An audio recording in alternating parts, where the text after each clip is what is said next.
cuma bisa memberikan uang untuknya. Tapi tak disangka, preman ini melanggar janji mereka lagi. Dia menggoda pacarnya. Herong melihat ini dan segera menghentikannya. Akibatnya, dipukuli oleh preman ini. Melihat pacarnya digoda, ia tidak bisa menahannya lagi. Hanya dalam 10 detik singkat, menendang preman keluar dari mobil. Tapi sekarang Herong tak disangka, ia udah menyebabkan masalah. Karena para preman ini adalah anggota geng lokal. Malam itu, pemimpin datang ke tempat parkir mobil Herong. Langsung membakar bus wisata. Ketika Herong melihat bus wisata yang dia gunakan untuk membeli semua uang demobilisasinya sekarang dibakar, ia sangat marah. Ia mengantar 2 bawahannya. Mereka ke markas para gangster itu. Melihat mereka sedang minum anggur, pria botak yang memegang sebotol anggur memukul kepala lawannya. Kebetulan pemimpin baru pulang. Dengarkan tangisan menyedihkan di dalam. Dia dengan cepat berlari untuk menemukan pemimpin Tao Yu. Tao Yu mendengar seseorang datang untuk menimbulkan masalah. Ia segera memimpin bawahannya ke sana. Bawahannya sekarang dikendali. Duduk dengan patuh di tanah. Tiba-tiba Tao Yu mengambil pistol dan memimpin juniornya masuk ke dalam. Situasi segera berubah. Jadi kelompok Herong melihat Tao Yu tidak berniat melepaskannya. Pria botak itu adalah staf bar Haojing. Langsung menyebut nama pribadi Bos Cheng. Setelah mendengarnya, Yao Tu langsung tertarik. Dia secara pribadi menelpon kepada Bos Cheng. Tak lama kemudian, sebuah Land Rover mahal terparkir di depan pintu.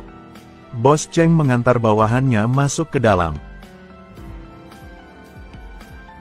Bos Cheng, cepat, ya. Tao Yu. Maksudmu apa? Bawahanmu memukul bawahanku. Bawahanku. Bos Cheng. Saya adalah penjaga di Haojing. Bos Cheng memperhatikan pria botak itu. Dia bertanya siapa yang memukul mereka. Herong tidak ingin hal itu berdampak teman-temannya. Jadi ia ngomong semuanya adalah kesalahannya. Herong dulunya merupakan prajurit di barat laut. Adalah prajurit khusus. Setelah mendengarnya, karena Bos Cheng mau mengakhiri ini, dia memberitahu Yu Land Rover yang baru saja dia beli. Karena ia juga pernah prajurit. Jadi ia sangat mengagumi Herong. Untuk berterima kasih, Herong meminta saudaranya untuk memberikan surat utang kepada Bos Cheng. Mengatakan bahwa dia pasti akan mengembalikan uang Land Rover itu. Karena bus wisata terbakar, Herong telah menjadi penjaga di Haojing. Bos Cheng menghormatinya. Ia merasa akan sia-sia dengan kemampuannya untuk bertindak sebagai penjaga keamanan. Ia bertemu dengan Herong. Ia mau Herong melakukan manajer bar Haojing. Bahkan menyuruhnya untuk berhenti memanggilku Bos Cheng mulai sekarang. Siap, Kak Cheng. Sejak itu, Herong menjadi tangan kiri yang efektif dari Bos Cheng. Dengan manajemennya, bisnis mereka menjadi lebih baik dan lebih baik. Tapi hari itu, Tao Yu ingin menjual narkoba di bar. Mereka berencana, Kak Tao, maaf, saya minta maaf. Kakak Tao Yu, tolong menyelamatkanku. Jangan omong kosong. Siapa kakakmu? Kak Tao. Mereka tahu saya adalah bawahan Dongbak. Karena mau menjual narkoba di bar Haojing. Tao Yu meminta seorang gadis sebagai mata-mata. Menyamar menjadi penari Korea yang bertugas di bar. Bawahan Herong melihat gadis ini terlalu cantik. Jadi ia tertarik. Gadis bilang bahasa Korea sangat lancar, jadi mereka nggak curiga. Ia minta setelah bekerja, mereka akan berlatih dance. Melihat mangsa yang terperangkap dalam perangkap, gadis tak menolak. Dengan rayuannya, pria segera terjebak dalam perangkap. Tepat saat itu, keduanya ke hotel. Tao Yu tiba-tiba masuk dengan juru kamera. Kak Tao, Maaf, saya minta maaf. Bajingan, aku akan memukulmu. Tindakan ini membuatnya sangat marah. Dia diantar ke atap oleh Tao Yu. Lihatlah kertas utang di depannya. Ia menyadari ia ditipu. Ternyata dengan pesona gadis itu, ia udah pergi ke kasino. Masih kehilangan beberapa ratus ribu yuan. Tao Yu mengancamnya. Selama ia biar bawahannya menjual ekstasi di bar, ia akan membantunya bersembunyi hal ini. Pria tahu, kalau Bos Cheng tahu hal ini, maka pasti ia tidak akan baik-baik saja. Akhirnya, ia cuma bisa setuju. Beberapa hari kemudian, Bar Hao Jing menemukan ekstasi di gelas anggur seorang tamu. Bos Cheng sangat marah. Ia bertanya Herong apa yang terjadi. Herong segera mengambil semua tanggung jawab. Ia berjanji akan menyelidiki semuanya. Kemudian melalui kamera pengintai, dia mengetahuinya. Pria tahu dia gak bisa bersembunyi. Jadi dia sudah menceritakan semuanya.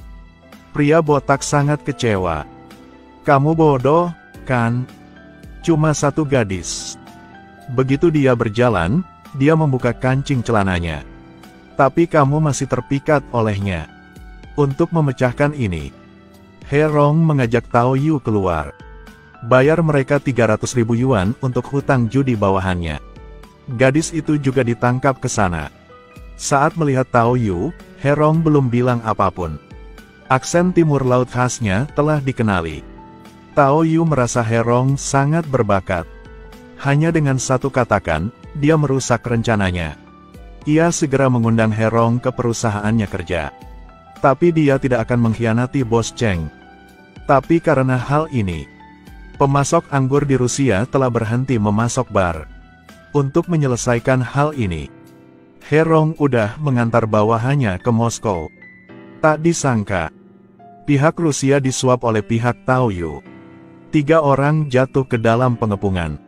Menghadapi beberapa lusin pria berotot, Herong tak takut sama sekali. Mereka bertarung dengan sekuat tenaga. Terus menyerang preman di sisi berlawanan. Tapi lawannya terlalu banyak, mereka tidak bisa melawan. Akhirnya pistol diarahkan ke dahi. Pada titik yang bahaya, Herong merampok pistol. Jadi mereka dapat mengontrol situasi untuk sementara. Mereka menyuruh juniornya untuk meninggalkan lebih dulu. Ia akan tinggal di sini. Tapi saat mereka meninggalkan, dikejar oleh puluhan junior dari geng lain. Dalam perjalanan untuk melarikan diri, Herong terkena peluru. Untungnya, ia diselamatkan oleh gadis Rusia yang cantik. Di sisi lain, sekretaris Bos Cheng letakkan paket narkoba di kantornya. Keesokan harinya, Bos Cheng ditangkap oleh polisi karena memiliki zat terlarang. Herong menuangkan alkohol putih ke lukanya. Lalu berteriak keras. Ini seperti mendisinfeksi luka. Karena terkena peluru. Jadi hal terpenting saat ini adalah mengeluarkan peluru. Dia mengatakan kepada gadis itu untuk memberinya pisau. Lalu minum alkohol. Menggunakan alkohol untuk mendisinfeksi pisau. Ia menanggung semua rasa sakit. Keluarkan peluru di lukanya. Gadis melihat adegan ini. Ia takut hingga tanpa bilang. Begitu saja, Herong selesai mengobati lukanya. Ia mengucapkan terima kasih gadis itu. Nama gadis adalah Lisa. Keduanya ngobrol yang sangat senang. Selama waktu pemulihan Herong, Lisa udah jatuh cinta kepada pria dari Cina ini. Setelah mengetahui Herong mau meninggalkan, Lisa melepaskan rok tidur di depannya. Mereka berdua menghabiskan malam yang manis seperti itu. Keesokan harinya, Herong kembali ke Cina. Ia menghubungi dengan bawahannya. Karena Bos Cheng difitnah, mereka saat ini bersembunyi di sebuah rumah yang sedang dibangun. Mereka bertemu lagi. Sambil bersiap diskusi rencana balas dendam, salah satu dari mereka menyarankan pergi ke Guangzhou untuk bertanya kepada temannya. Setelah mendengarnya, pria botak sangat marah. Ia segera menamparnya. Saat Kak Rong di Rusia, tidak peduli tentang bahaya untuk menyelamatkan kita. Kamu lupa, menghadapi dengan orang yang memukulnya. Pria mengakui ia sangat takut. Ia ngomong karena Bos Cheng yang tidak mempermasalahkan bahayanya. Dua orang berkelahi di depan Herong. Akhirnya, ia masih memutuskan meninggalkan. Meskipun cuma tersisa keduanya. Mereka membantu Bos Cheng membalas dendam. Sekarang Bar Hao Jing dirampok oleh Tao Yu dan sekretarisnya. Herong tahu dia tidak bisa hanya mengandalkan mereka. Jadi ia menghubungi dengan rekan lamanya. Pria botak pikir Herong telah diberhentikan dari tentara. Teman-teman itu tidak akan membantunya. Tak disangka mereka udah muncul. Melihat para senjata di depannya, Herong sangat takut. Makan buru-buru beritahu kaptenmu ini adalah masyarakat dengan hukum. Kita tidak diperbolehkan melakukan sesuatu yang ilegal. Jadi rekannya sekarang menjadi pembuat prop untuk kru film. Ini hanya alat peraga untuk syuting. Kalau ada alat ini, menangkap Tao Yu akan menjadi lebih mudah. Pertama mereka memutus aliran listrik di bar. Kemudian menyamar sebagai pekerja pemeliharaan untuk memasang kamera di setiap sudut. Setelah mengumpulkan bukti, mereka akhirnya melanjutkan untuk menangkapnya. Herong memutus aliran listrik ke bar lagi. Sementara di dalamnya gelap. Kapten memimpin rekan-rekannya untuk menyelinap ke bar. Memukuli junior yang buang air kecil di pinggir jalan. Mereka ke atap. Tao Yu dengan bawahannya sedang minum anggur. Mereka pikir polisi datang. Maka mereka langsung menyerah. Herong mengambil kesempatan itu untuk membuka brankas. Dia mencatat bukti transaksi narkoba Tao Yu. Setelah Tao Yu tahu ditipu, dia kemudian menculik pacar Herong. Menelepon untuk Herong untuk memintanya membawa buku catatan untuk mengubah orang. Untuk menyelamatkan Xiao An, Herong ke sana sendiri. Melihat Xiao An udah aman, Herong mengungkapkan bahan peledak di perutnya. Tapi sekarang Tao Yu tak cara yang lain. Ia ingin mengalahkannya. Ketika mendekati kematian, pria yang pernah meninggalkan sekarang mengemudikan ekskavator untuk mengejarnya di sana. Para preman takut untuk melarikan diri dan menyebarkanmu. Sirene polisi terdengar di mana-mana. Tao Yu dan bawahannya ditangkap. Bos Cheng akhirnya dibebaskan. Herong ke penjara untuk menyambutnya. Untuk berterima kasih Herong, Bos Cheng memutuskan untuk mengadakan pernikahan untuk Herong dan pacarnya. Tapi setelah ia mengatakan, Lisa tiba-tiba muncul. Kok kamu kesini? Orang Cina pernah mengatakan, suatu hari sebagai suami istri, cinta 100 tahun.